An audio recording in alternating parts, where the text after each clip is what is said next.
तो hello students, आज जो है हमारे साइंस का सेकंड चैप्टर है वो कंटिन्यू करेंगे। माइक्रो ऑर्गेनिजम्स वाला चैप्टर, दो पार्ट इसके पहले आ चुके हैं, ठीक है। और आज का थर्ड पार्ट है जो कंटिन्यू करेंगे। और लास्ट जो पार्ट आया था सेकंड वाला, उसमें हमने देखे थे बैक्टीरिया जो था, माइक्रो ऑर्गेनिजम्स के ग्रुप देखे थे। उसमें फर्स्ट था बैक्टीरिया। बैक्टीरिया के बाद में अब सेकंड जो है अपने पास में फंजाई है, सेकंड ग्रुप है, ठीक है। क्या होता है फंजाई, चलिए देखते हैं। सबसे पहले fungi. Fungi are non green plants, they includes moulds, rust and puff balls.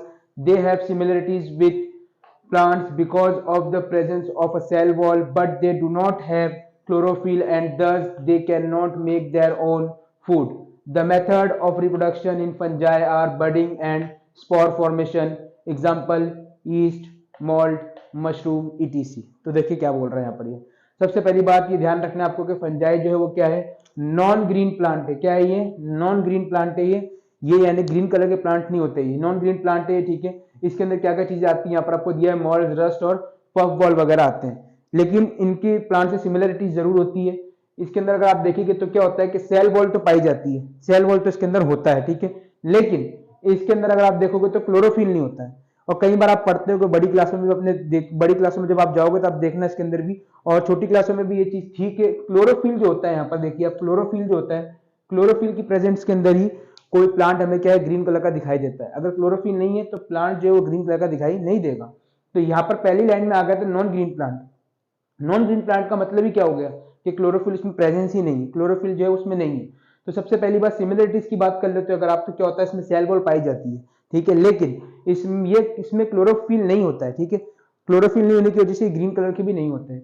फिर इसके बाद में अगर आप देखोगे तो ये क्या होता है, अपना फूड जो है वो खुद नहीं पका सकते, खुद नहीं बना सकते। आप देखते भी हो कि प्लांट्स वगैरह जो क्या करते हैं, खुद का फूड खुद बनाते हैं। लेकिन ये जो है यहाँ पर अगर फंजाई की बात करते हैं तो खुद नहीं बना सकते। और फिर इसके बाद में आखिरी यहाँ पर जो लाइन थी इसके अंदर ये था कि इसमें रिप्रोडक्शन का जो मेथड होते हैं वो क्या होते हैं, दो तरीके के होते हैं। एक तो बडिंग होती है और एक क्या होता है, स्पोर फॉर्मेशन होता है। इसके बाद में एग्जांपल दिए हुए इसके अंदर आगे, ईस्ट, मोल्ड और मशरूम वगैरह जो है फंजाई के एग्जांपल है, फंगस के एग्जांपल है। इसके बाद में यूजफुल फंजाई की बात कर लेते हैं, ठीक है। तो सबसे पहली बात यहाँ पर लिखा हुआ है, the wine and bread industries use fungus and yeast. तो सबसे पहली बात, वाइन बनाने वाली फैक्ट्रीज या वाइन बनाने वाली इंडस्ट्रीज और ब्रेड बनाने वाली इंडस्ट्रीज, ये दोनों क्या करती है, फंजाई का इस्तेमाल करती है। फंगस का और यीस्ट का इस्तेमाल किया जाता है इसके अंदर। सेकेंडली यहाँ पर दिया हुआ, यहाँ पर some fungi are useful in decomposing organic waste. तो यहाँ पर क्या होता है कि जो कुछ फंजाई होते हैं वो क्या करते हैं, जो ऑर्गेनिक मैटर होते हैं, ठीक है, जो ऑर्गेनिक मैटर होते हैं उसको क्या करते हैं, डिकम्पोज करने का काम भी करते हैं, ठीक है। फिर थर्ड यहाँ पर आपको दिया हुआ है, some Indian food items like dosa, idli and dhokla make use of fermentation process for their preparation. तो जो इंडियन फूड्स की अगर आप बात करते हो, कुछ इंडियन फूड यहाँ पर होते हैं जैसे कि इडली, डोसा और ढोकला वगैरह जो है, ये जब बनाए जाते हैं तो इसमें फर्मेंटेशन का इस्तेमाल किया जाता है, ठीक है। फंगस से जो देखते हैं फंगस के अंदर मौजूद होता है, फर्मेंटेशन का इस्तेमाल इसमें किया जाता है। फिर इसके बाद अगर आप करते हो आगे, इसके हार्मफुल इफेक्ट की बात कर लेते हैं। ये यूजफुल थे और ये हार्मफुल की बात कर लेते हैं। हार्मफुल में यहाँ पर दो लिखे हुए देखिए। सबसे पहले लिखा है, fungi cause skin diseases like such as athlete's foot and ringworm.